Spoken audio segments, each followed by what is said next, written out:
नमस्कार, one India Hindi में आपका स्वागत है। राजस्थान में जारी सियासी संकट के बीच मुख्यमंत्री अशोक गहलोत ने बीजेपी और प्रधानमंत्री नरेंद्र मोदी पर हमला बोला। कांग्रेस की तरफ से चलाए जा रहे अभियान स्पीक अप फॉर डेमोक्रेसी के तहत गहलोत ने देश के मौजूदा हालात पर चिंता जताई।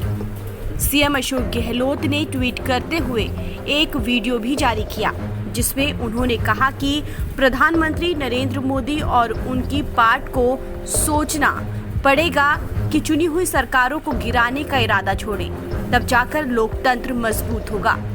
गहलोत ने कहा कि जो गलती करेगा उसे उसकी कीमत चुकानी पड़ेगी। उन्होंने कहा कि आज पूरा देश चिंतित है क्योंकि डेमोक्रेसी खतरे में है। #Speak up for democracy program जो चलाया गया, इसके मायने हैं, इसका अपना संदेश है। आज पूरा मुल्क चिंतित है क्योंकि डेमोक्रेसी खतरे में है। ये प्रोग्राम जो चलाया गया है स्पीक अप फॉर डेमोक्रेसी, इसके मायने हैं, इसका अपना संदेश है। उसको समझना पड़ेगा, एक तरफ आम जनता को भी और दूसरी तरफ जो हुकूमत में उनको समझना पड़ेगा। आज़ादी मिली, हमें बहुत कीमत चुकानी पड़ी। महात्मा गांधी की रहनुमाई के अंदर त्याग, बलिदान, कुर्बानी हुई थी। जेलों बंद रहे थे, पंडित नेहरू 10-10 साल बंद रहे थे। सरदार पटेल, अबुल कलाम आजाद साहब, अम्बेडकर ने संविधान बनाया। उस कीमती आज़ादी की रक्षा की गई। आज़ादी के बाद में भी पाकिस्तान की तरह यहाँ पर बार बार सैनिकों का शासन नहीं हुआ था। यहाँ पर 70 साल तक सरकारें बदली।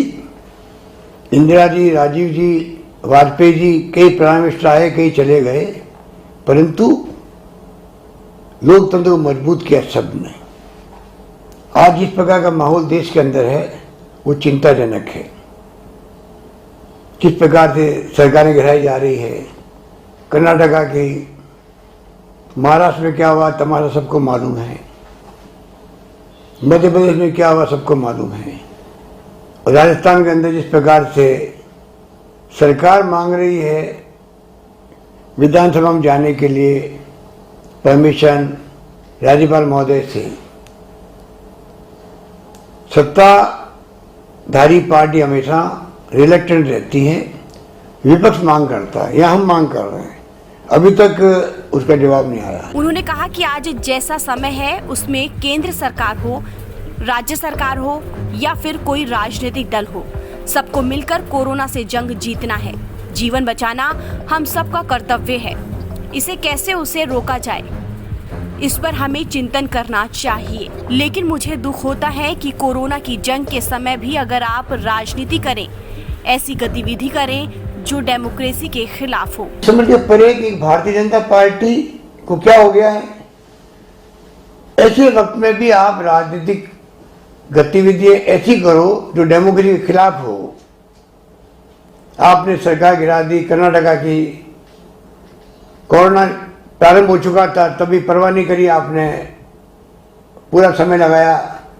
मध्य प्रदेश की सरकार गिराने के अंदर उसमें आप कामयाब हो गए। कोरोना भी खत्म ही नहीं हुआ है, बढ़ रहा है। राजस्थान की तरफ आपने रुख कर लिया। हो क्या रहा देश के अंदर? पूरा देश चिंतित है, प्रदेश चिंतित है, विचलित है, और मैं उम्मीद करता हूं कि इस बात को समझेंगे। अपने वीडियो में गहलोत ने कहा कि आज देश एकजुट है, मजबूत है, इसलिए नरेंद्र मोदी प्रधानमंत्री बन पाए हैं। अगर लोकतंत्र मजबूत नहीं होता और पाकिस्तान जैसे हालात होते तो शायद नरेंद्र मोदी प्रधानमंत्री नहीं बन पाते।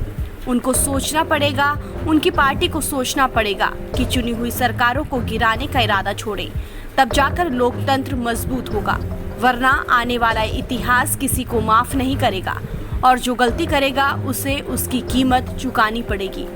इस खबर में फिलहाल इतना ही। देश और दुनिया की तमाम खबरों के लिए आप बने रहिए वन इंडिया हिंदी के साथ।